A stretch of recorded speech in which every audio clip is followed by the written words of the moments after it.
अब कुछ क्षण आंखें बंद करके मन को स्थिर करें।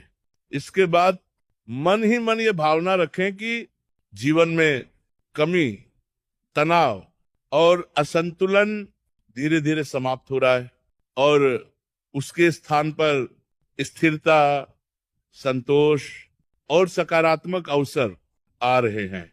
अब उन तिल के लड्डुओं में से एक लड्डू किसी जरूरतमंद व्यक्ति, पशु या पक्षी को दें। दूसरा लड्डू घर के किसी सदस्य के साथ साझा करें। तीसरा लड्डू स्वयं ग्रहण करें।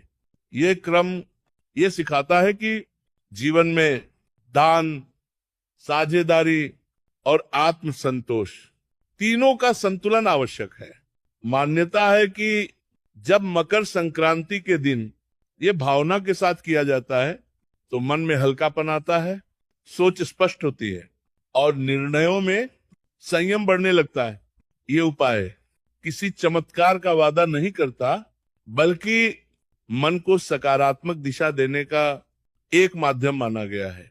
और जब मन सही दिशा में चलता है तो जीवन में सही अवसर धीरे धीरे अपने आप आने लगते हैं। मकर संक्रांति सिर्फ एक पर्व नहीं, बल्कि जीवन को नई दिशा देने का एक स्मरण है। यह दिन ये सिखाता है कि हर अंधकार के बाद प्रकाश का समय अवश्य आता है। तिल के लड्डू केवल मिठाई नहीं, बल्कि संयम, धैर्य और संतुलन का प्रतीक हैं।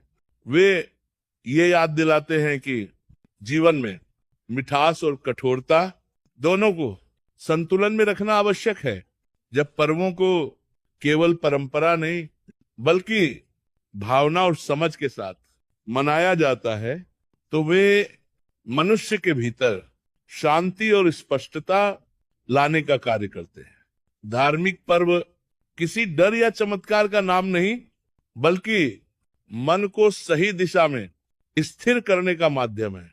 वे ये सिखाते हैं कि परिवर्तन बाहर से पहले भीतर से शुरू होता है। जब मन में संतुलन आता है तो निर्णय सुधरते हैं, सोच स्पष्ट होती है और जीवन के रास्ते धीरे धीरे खुद खुलने लगते हैं। मकर संक्रांति यही संदेश देती है कि जीवन में नई शुरुआत हर समय संभव है, बस दृष्टि और भावना सही होनी चाहिए। और जब यह दृष्टि स्पष्ट होती है तो जीवन में स्थिरता, शांति और संतोष स्वाभाविक रूप से आने लगते हैं।